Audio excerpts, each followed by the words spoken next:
Oi, o Sem Censura está começando agora. Você toma vários remédios no mesmo dia, ao mesmo tempo, sem orientação médica? Além do risco de se automedicar, é preciso tomar muito cuidado na hora de misturar os medicamentos. Nós vamos falar desse assunto com o farmacologista Dr. Miguel Lemos. Ele vai explicar também quais são as misturas mais comuns e mais perigosas para o nosso organismo. Temos a presença do poeta e escritor Carlos Nejar, lançando seu primeiro livro de contos, Contos Inefáveis. O livro traz quase 100 textos que vão do realismo ao surrealismo, da sátira ao drama, uma reflexão sobre o homem, os mistérios de Deus, da vida e da morte. Teatro é nosso assunto com Alessandra Negrini e Armando Babaioff. Eles estreiam amanhã no Rio a peça A Propósito de Senhorita Júlia, a história de uma aristocrata vivida pela Alessandra, que se envolve com o motorista do pai, papel do Armando Babaioff. A peça discute as diferenças entre as classes sociais.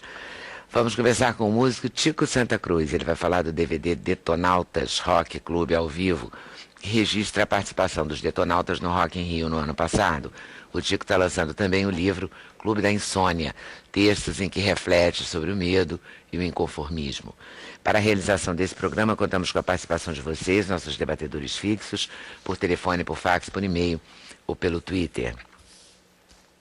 Eu vou aproveitar para agradecer o André Dias da Globo, a liberação da presença da atriz Alessandra Negrini aqui hoje no Sem Censura. Valeu, André, obrigada. E continue liberando, tá? E agora a gente vai falar de remédios. Remédios e interações medicamentosas, que é a grande questão, né? Porque, na verdade, a gente às vezes toma um remédio e sem consultar o médico, sem nada, né? Ou toma um drink, ou sai para jantar e fala, uma taça de vinho. Ou mistura um remédio com outro, porque a vizinha diz que é legal, que a gente tem isso também, né? Uma coisa meio brasileira, né? Pois é, o problema da automedicação. É você achar que é dono da situação, que você entende, já tem um diagnóstico prévio da tua doença. Que a internet facilitou muito. Exatamente. Também. O que você falou, a vizinha falou, o amigo tomou o medicamento para dor de cabeça, achando que aquele medicamento não tem efeito colateral.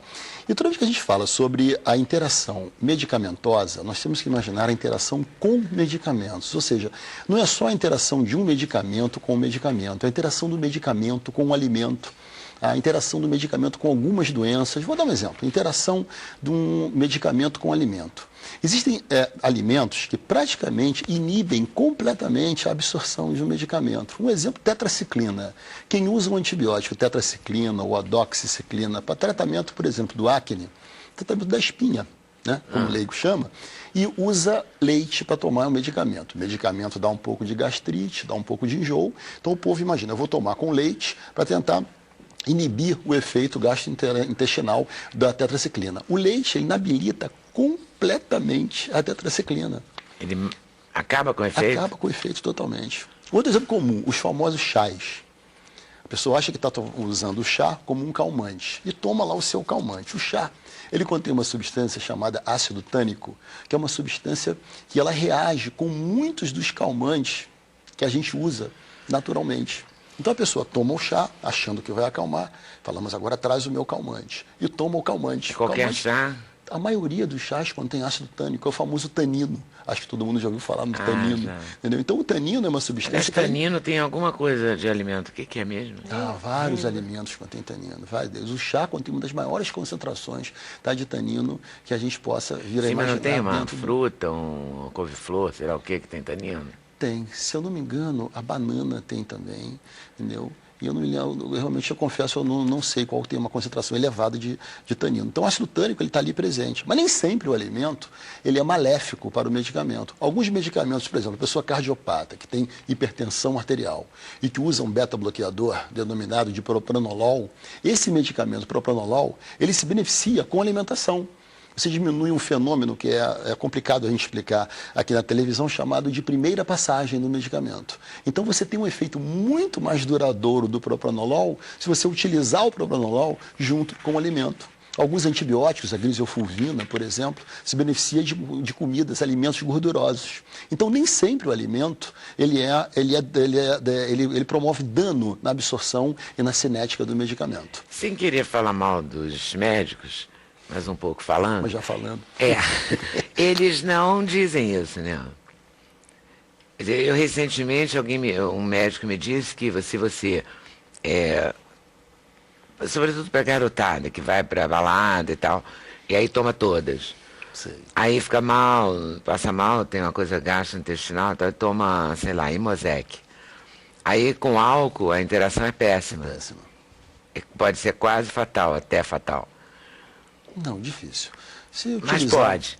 Pode, mas... Quer dizer, é uma coisa maluca isso. Ninguém diz isso, né? Parece tão inocente esse remedinho, né? Alguns medicamentos que nos parecem Quer inocentes, dizer, eles nenhum em dose remédio é elevada, inocente. é aquela tal história. A grande diferença entre o medicamento e o veneno é a dose. Até você utilizar água demais, você morre de intoxicação hídrica. Então, o que diferencia o veneno do medicamento é a dose aplicada. Alguns medicamentos, como por exemplo, um simples acetaminofém, paracetaminofen, nome comercial Tilenol, tá? É um medicamento que a gente utiliza corriqueiramente na dose aplicada, não tem efeito nenhum em relação ao efeito colateral, efeito tóxico. É um antitérmico excelente, uma substância analgésica excelente, porém, utilizado numa concentração acima de 12 gramas, ou seja, mais do que 20 comprimidos, é um medicamento letal. Entendeu? Mas também para tomar 20 comprimidos, Pois a é, pessoa uma tem que estar um tentativa pouco de suicídio. querendo, Tô dando ideia para ninguém. querendo né? uma Mas isso- encrenca, né? É verdade. Assim, mas com um comprimido normal, assim, porque tá com dor de cabeça e tal, aí não acontece grande coisa. Isso é muito difícil. Tá? Com a doença é outra interação que acontece também. Por exemplo, a pessoa que usa um medicamento com diarreia. Você citou a diarreia há pouco.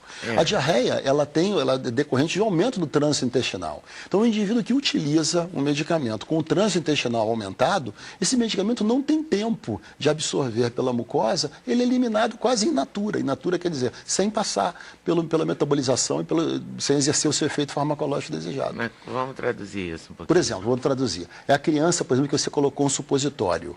Fica difícil você conseguir convencer a criança que ela tem que inibir o reflexo da defecação. Entendeu? Então a criança vai dizer, mamãe, eu quero ir no banheiro. Se ela defecar o supositório num período menor do que 4, 5 minutos, não tem efeito nenhum. Ou a pessoa que está vomitando, tomou o medicamento e vomitou o medicamento, não tem efeito nenhum. Entendeu? Agora, a interação entre medicamento e medicamento, tá, ela pode ser mais perigosa. Você pode inibir completamente a ação de uma determinada droga, e com isso, com essa inibição da droga, você não tem efeito nem da primeira nem da segunda droga. Por exemplo, um exemplo, uma mulher tuberculosa que faz uso dos tuberculostáticos convencionais que a gente usa no Brasil e que está fazendo uso de uma substância anovulatória, de um anticoncepcional. Tá? O anticoncepcional ele pode ter o seu efeito interceptado pela medicação. Entendeu? Então ela pode se submeter a uma gravidez indesejada. Tá? Porque simplesmente não sabia que o anticoncepcional perdia o efeito, que o médico obrigatoriamente tem que saber e tem que avisar para a usuária que isso pode acontecer. No dia a dia, a gente se automedica. Não, também não é porque a gente levantou de manhã e teve um ataque, oba, eu vou me automedicar. Não é isso. Mas no dia a dia, né, você tem uma dor de cabeça, uma dor de barriga, você vai ao médico. Até porque até achar o médico, achar a hora, achar não sei o que, ter o dinheiro. Enfim, tem N razões que complicam esse trânsito. Aí o que acontece? Até o trânsito, literalmente, né? Complica. Não é? Tudo, ou principalmente. Nas filas das pessoas que estão. Então, você acaba fazendo sem querer, tomando essas coisas. Os remédios voltaram. Primeiro a Anvisa tirou dos balcões. Foi, verdade. Eu também não acho que quer dizer, pode ser que iniba, mas Não mudou acho. em nada, não mudou mudou em nada, nada, em né? nada, em Porque nada. você pede pro cara da farmácia ele te dá. E aliás, eles, E o os pior- rapazes da farmácia sugerem. Boa observação. Que você Inclusive, fez. né? O que estava acontecendo era a famosa empurroterapia. Ou seja, o medicamento que ele comprava antigamente no balcão, né, a pessoa da farmácia falava, não, você não usa mais esse não, tem um melhor agora. Então ele ia lá atrás do balcão, pegava o medicamento que ele queria vender e entregava aquele medicamento, às vezes com um preço menor, mas uma qualidade inferior.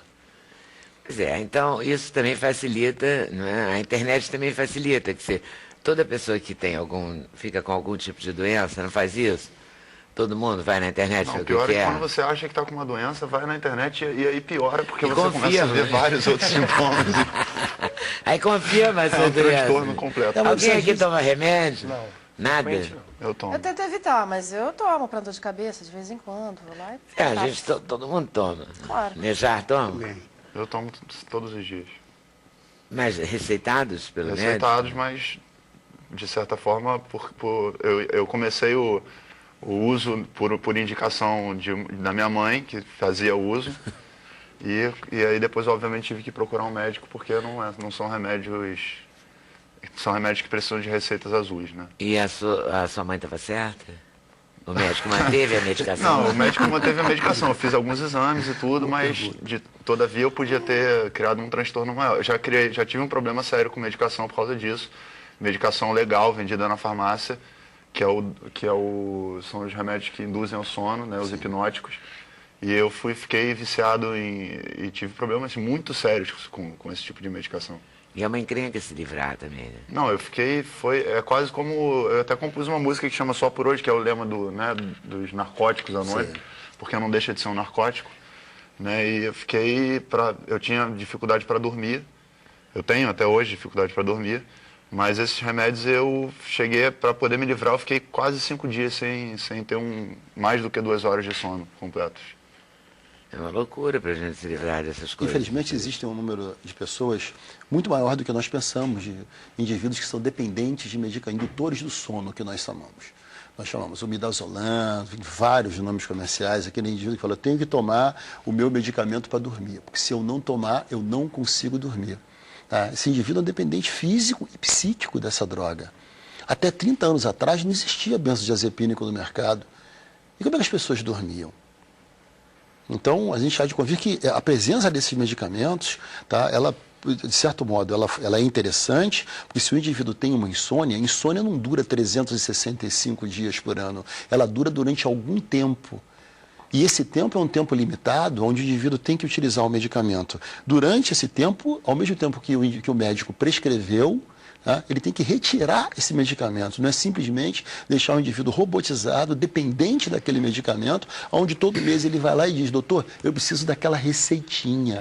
Aí quando você pensa assim receitinha, mesmo. você fala, é o teu medicamento de emagrecer, é o teu medicamento de hipertensão arterial, é o teu antiarrítmico, não, é aquele para fazer dormir. Eu costumo sempre falar para meus alunos, é importante salientar a presença do vício. Às vezes, mas por que a presença do vício? Quando o indivíduo viaja, ele lembra que tem que levar os medicamentos. Mas normalmente ele fala, olha, o medicamento, eu não posso esquecer daquele medicamento. E você fala, pô, mas que medicamento é esse que você quer? Fala para a mãe, para o pai, para a avó, às vezes para o irmão, é aquele de fazer dormir. Ele está falando de mim, né, na verdade? Não estou falando, é por aí. Mas você quer falar contigo, você abre, eu me identifiquei totalmente com essa questão, porque é o seguinte, eu fui no Instituto do Sono, nessa época, nesse período, porque eu tenho uma rotina, aliás, nós que trabalhamos fora da rotina tradicional de acordar no horário certo e trabalhamos com a voz, temos danos maiores se não dormir. Claro. Né? Então, eventualmente, você tem que fazer alguma escolha, né? Qual o benefício e qual o malefício que você vai ter com o uso da medicação a longo prazo. Então, eu, por exemplo, se eu não dormir as 8 horas que eu preciso dormir, eu não canto no outro dia. E como eu tenho muita dificuldade para dormir e estou constantemente em trânsito, quer dizer, dormindo em estrada, em ônibus, posso estar me justificando de uma maneira equivocada. Mas eu tenho muita dificuldade realmente para conseguir dormir 8 horas se eu não conseguir não tomar meu medicamento. Compreendo. E os efeitos da falta de sono são piores, talvez, do que até o efeito colateral do remédio. Mas você vai ao médico e faz um acompanhamento. Sim, faço um acompanhamento. Você falou que fez aquele negócio do sono? Fiz o Instituto do Sono, eu fiquei 2 dias no Instituto do Sono, eles me monitoraram durante uma semana para verificar, e a médica chegou para mim e falou, olha, eu acho melhor você procurar uma terapia e algum tipo de tratamento, porque se você continuar nesse ritmo, você não tem mais do que 10 anos de vida. Nossa. Porque eu estava dormindo tipo 3 horas por noite, 2 horas por noite. Então era uma rotina desgastante, e essa ausência do sono causava mais danos no meu organismo, baixava a minha imunidade, tinha uma série de outros, pela ausência também da rotina, não me alimentar direito, estar cada hora num lugar, enfim. E nessa época eu nem ingeria álcool. Ingeria ou não? Não ingeria. Não ingeria. Ele falou que nessa Era época melhor nem tomar um ingeria vinhozinho. álcool. Nem ingeria álcool. Nem ingeria álcool, então quer dizer, ainda tinha... Não vem botar a culpa no álcool. Porque também tem umas coisas que são meio demonizadas, né? O álcool. Eu tô falando o álcool normal, não tô falando o alcoólatra.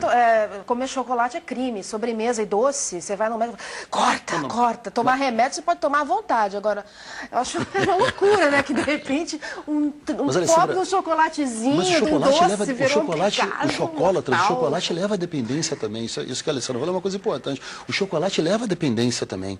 Ele contém substâncias chamadas xantinas velhas, teobromina e outras mais, que levam você à dependência. Os chocolatras são dependentes de chocolate. Mas é tão sério assim? Você pode Não é sério. Chocolate, Não é sério, não é tão sério. Remédio para dormir é melhor. Exatamente, é melhor chocolate do que remédio. Você botando na balança é melhor chocolate. Claro. Pelo menos ao que consta, o chocolate não tira a memória.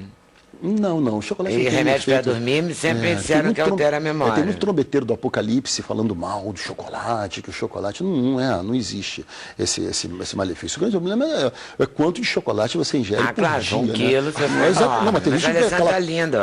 Pois é. E em nome dos trombeteiros do Apocalipse, é verdade que, adorei isso, é verdade que quem toma remédio para dormir perde a memória? Se não for um remédio específico, a longo prazo, aquele que a gente dorme e acorda em 5 horas, 6 horas. A longo prazo é verdade. Tanto é, isso que você acabou de falar, estou sempre pegando um gancho aqui, como dizem os repórteres, existe até um golpe chamado golpe Boa Noite Cinderela, que você usa exatamente essa amnésia, chama-se amnésia anterógrada. Tá? Para você não lembra dos fatos que aconteceram, portanto, quando você vai numa cirurgia, você toma um medicamento, você não lembra o que aconteceu antes da cirurgia. E você está falando com o cirurgião, você está conversando com o anestesista, você não lembra de nada. É o hipnótico, né? Não são os hipnóticos? São não, são os ansiolíticos que fazem isso. Os ansiolíticos também. São os ansiolíticos que fazem isso. Né? Mas é horrível, né, a gente saber que fazer um exame e pode mas contar só 1/3 a vida da inteira, população, né? Mas fica tranquilo que só 1/3 da população tem amnésia anterógrada. Só 1/3. Ah, é? 2/3 e esses remédios para dormir, quer dizer, claro que não estou fazendo apologia, mas todo mundo usa, ou muita gente usa, pelo menos de SOS, num determinado momento, eles não podem interagir com álcool. Podem, claro que podem. O medicamento ansiolítico... Não devem. Você não deve tomar o álcool e tomar Nunca deve tomar. Nunca. Você potencializa a ação do medicamento ansiolítico, podendo entrar num estado chamado de narcolepsia. Ou seja, um limiar de sono muito elevado, você pode dormir. Teve até um programa, coisa de uns 5 anos atrás, de uma menina que ficou em coma durante 12 anos nos Estados Unidos. Vocês não viram isso? Depois ela foi retirada dos aparelhos, que os pais estavam ficando velhos demais e pediram para desligar o aparelho da menina e ela morreu. Ela nunca mais acordou. Com álcool, ela tomou 20 ou 30, se não me falha a memória, miligramas de diazepam, que é o famoso Valium, que todo mundo já ouviu falar, entendeu? Com uma dose estúpida de álcool. Entrou em narcolepsia e nunca mais acordou. Nunca mais. Mas aí não é um... Eu não diria nem que é um incidente, uma coisa assim, é uma coisa intencional, né? É uma coisa intencional. Ninguém vai tomar 20. Ela viu o namorado com outra menina numa festa e tomou essa dose e entrou em narcolepsia. Nunca mais acordou. Uau! Armando não toma remédio nenhum, natureba? Nada. Só brócolis, couve-flor, couve de Bruxelas. Juro, de verdade, não Bruxelas. faço uso de medicamento nenhum. Só quando muito necessário, uma dor de cabeça e não estou aguentando de dor. Só. Remédio para dormir, graças a Deus, eu durmo muito bem. Eu acordo cansado, né? Já acordo cansado. Cheio de coisa para fazer. O médico do sono diria que ele não dorme muito bem. Né? Talvez. Eu ia falar isso pra ele Não, eu agora. descobri que eu tenho... como é que é o nome daquilo? De sono. Apneia noturna? Apneia noturna. Descobri há pouco tempo que eu tenho isso. E eu ranjo os dentes. Então eu descobri que a minha qualidade de sono é baixa por conta disso, por conta de uma perturbação. Eu, quando era pequeno, eu dormia com a cabeça de um lado e acordava para o outro. Como é que eu fazia esse trânsito na cama, eu não sei, mas era assim que eu dormia. Agora não preciso de remédio para Agora dormir. você tem acordado no mesmo lado. Cara, eu acordo atravessado na cama, atravessado para o outro lado, travesseiro, tá tudo. O meu sono é perturbado. Mas eu não faço uso de medicamento. Mas você dorme, David dorme. O que acontece depois que ele dorme... Acordo cansado, é quase uma Só maratona. Deus é aquele exame do sono. O Nejar não toma nada? Olha, o poeta sonha acordado. Então está sempre sonhando. Agora, lógico, eu tomo remédio contra diabetes, controlado. Isso eu tenho que tomar sempre. Falar nisso me lembrou uma coisa interessantíssima. Toma porque é diabético. Tá na última moda tomar um remédio para diabético sem ser diabético. Você sabe disso, né? Para emagrecer, para tirar a circunferência abdominal. As pessoas estão ficando assim, lindas. Todas, no primeiro momento, quando se descobriu isso, chegou a faltar esse medicamento nas farmácias. Esgotou no Rio de Janeiro o medicamento. Eu encontrei várias pessoas magérrimas com ele. Mas ele, Linda, sabe quando você conta no aeroporto, leva o sujo, fala, nossa, tá linda, Mas o Brasil é um magra. dos países que tem mais drogaria. É verdade. Você tem uma drogaria a cada esquina, na É verdade. verdade. Né? Então, é drogaria mesmo, não sei, drogaria de drogas, que as pessoas acham que droga é só aquela que é proibida, ou que, não, que é ilegal. Isso aí são O drogas, povo da né? maconha apanha esse nome dessas drogarias. Sim, apanha né, e a gente está falando de questões aqui, porque, por exemplo, para você ter acesso a um medicamento tarja preta, você tem que ter uma receita, tem que ser indicado por um médico. Né? Então, quer dizer, existe um controle, em tese, sobre essas substâncias. Né? O que, ao contrário dessas substâncias ilegais, que o governo ainda se nega a controlá-las. Né? Então, quer dizer, existe todo um debate em relação a isso, e eu diria até com interferência dos próprios laboratórios, né? Que também induzem economicamente o mercado a consumir certos medicamentos sem a necessidade de consumo até pelos próprios pacientes. Né? Alguns medicamentos existem um modismo do medicamento, entenda? Por exemplo, os antidepressivos hoje, pessoas com transtorno de ansiedade aguda, que são extremamente ansiosas, pessoas que dormem mal, pessoas que têm uma vida realmente muito agitada e isso se espelha durante a noite, durante o sono, é muito comum a utilização de antidepressivo hoje. Muita gente está fazendo antidepressivo. Tá? Hoje, nos Estados Unidos, existe uma enquete onde 30% do povo norte-americano está fazendo uso de antidepressivo. Eles são substâncias que elevam o humor. E eu, curiosamente, as pessoas falam, imagina, eu preciso estar deprimido para poder fazer uso do medicamento. Ele usa o medicamento, ele eleva o humor e não quer parar de tomar mais o medicamento. Ele fala, gozado, eu era infeliz e não sabia. Hoje estou tomando antidepressivo, hoje sou uma pessoa feliz. Compra não querem felicidade, parar. Né? Ele compra a felicidade na farmácia. E a longo prazo? Pois Já é, se aí tem vem os uma efeitos. perspectiva? Aí vem os efeitos. Hipertensão arterial, crise hipertensiva, taquicardia, arritmia cardíaca, disfunção hepática, que esses medicamentos muitas vezes são hepatotóxicos. Então, a pessoa que já tem um certo grau de cirrose, tá? Certas enzimas que medem a capacidade do teu fígado conseguir depurar, metabolizar substâncias de uma maneira correta, começam a sofrer alterações que podem causar até uma insuficiência hepática grave nessa pessoa. Mas hoje em dia também as bulas são muito complicadas, porque parecem feitas por advogados. Mas né? tem que ser, Leda. Porque é um negócio desse tamanho, assim, laudas, e tudo pode. Aí, às vezes, tá lá, 1% da população pode ter pressão alta com remédio tal. Você vai saber se você está nesse 1%. Nem o seu médico vai saber isso. É porque a bula é um documento. Entendeu? É claro, a bula é um documento. qualquer coisa é processo Então, laboratório. O laboratório ele tem quer se livrar de Avisou, você. né? Foi avisado. Ele Tá lá, avisou. problema seu. Exatamente. Agora, quem Ele vai avisou. saber se você está no 1%? Ele avisou. Não, o seu médico também não vai saber. Quer dizer, a não ser que seja uma coisa óbvia, né? Pois é. Esse remédio tem açúcar, por exemplo, e você é diabético. Ele não vai te receitar esse com açúcar, porque ele sabe que vai interagir. Mas essa coisa do 1% pode dar uma hipertensão. É verdade. Não é? É complicado, você acaba caindo na cilada. E esses suplementos que se usam de academia, por exemplo, Pois é, que as isso é pessoas perigoso. misturam milhares de Isso é perigoso. Por exemplo, o Jack termogênicos com enfim, aminoácidos, com proteínas. Aí depende do que o pessoal usa na academia. Eu recentemente até conversei com meu filho, que gosta muito de academia e tudo mais, os coleguinhas dele. Então existem medicamentos que são os anabolizantes, os esteróides anabólicos. Esses medicamentos eles são proibidos para venda, tá? Sem receituário e sem indicação clínica precisa. Mas tudo vem na internet. Esse é o problema. Você vê, por exemplo, Jack 3D, esse Oxy Elite Pro, entendeu, que o pessoal usa, o outro Lipo 6 Black. Você entra na internet e você compra isso. A Anvisa proibiu isso agora. Proibiu. Qualquer lugar. E esses medicamentos eles contêm uma substância extremamente perigosa, que é o DMAA, tá? O dimetilamina, que é uma substância que leva a taquicardia, arritmia cardíaca, importante.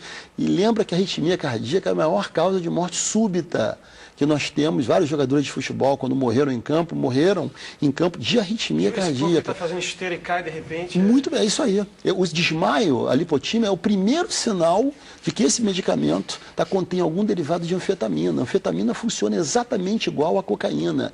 O indivíduo dependente de anfetamina, ele tem o mesmo tratamento para um indivíduo que usa cocaína e usa crack. E onde está a anfetamina? Nos medicamentos de emagrecer, nas substâncias anorexígenas. Substâncias que controlam a fome. E esses medicamentos, o Oxylite, o Jack 3D, contém uma concentração altíssima, tá? Dessa substância, o DNA. DNA. Não, até facilita. Eu conheço gente que usa, inclusive, para sair. Para tomar com álcool, né? Toma isso com álcool. Bem louco. Toma com álcool. Com álcool. Com álcool. Ah, que Festa, legal. preciso render, tô cansado. Isso é um remédio é um medicamento que se toma para você aumentar o rendimento muscular. Exatamente. A experiência mais nociva que eu tive foi remédio de emagrecer. Inclusive indicado por médico. E eu não quero ver isso de forma nenhuma. Eu prefiro ser gordinho e tal e sobreviver. Fora que a gente fica com gênio horroroso, né? Além de fazer mal, matar, etc., a pessoa fica irritadíssima. Inclusive, eu conheço uma pessoa que trabalhava num cartório em Porto Alegre, que começou a tomar remédios de emagrecer, sucessivamente, era uma coisa, ele emagreceu de uma maneira, assim, incrível e morreu do coração. Lindo. Lindo e Ficou magrinho magro. mesmo. Não era o que queria? É doce. Ficou esquelético. Mesmo o energético, né? Se você olhar a quantidade de cafeína que tem no energético, que também é muito comum, né? Você está Total. cansado, você fala, tomar um uísque aqui com energético. Uma garotada faz muito isso. Você, nessa Remédio pra idade aí. disfunção erétil. Também é Toma outro. também. E jovens usam. Usam. Aquele remedinho azul. Isso. Não é? Que também não é assim, né? Não é para todo mundo, Ele não é? não leva, a única dependência que ele leva é a dependência sexual, né? Porque funciona. Não, sim, mas Então, ele pode também, se você for cardíaco, ele se tem for cardíaco, interações. se você tiver uma cardiopatia isquêmica, isquemia no coração, você pode infartar na hora. Hipertensão também, né? Qualquer tipo de... Entendeu? Pode acontecer. Ou seja, tente tomar o remédio que o seu médico indicar e discuta com ele. Agora, entre na internet também, porque esse tal de 1% pode dar errado. Quem vai saber se é você? Aí cabe ao médico uma boa anamnese. Na hora que ele estiver conversando contigo, uma história familiar, uma história patológica pregressa, saber o que você teve de doença ou não, tá? Como é que acontece, Isso como é que a tua ajuda. família. Isso é muito, muito mesmo, muito. Intervalo, a gente volta já já. Ciência Soro, um programa da TV Brasil.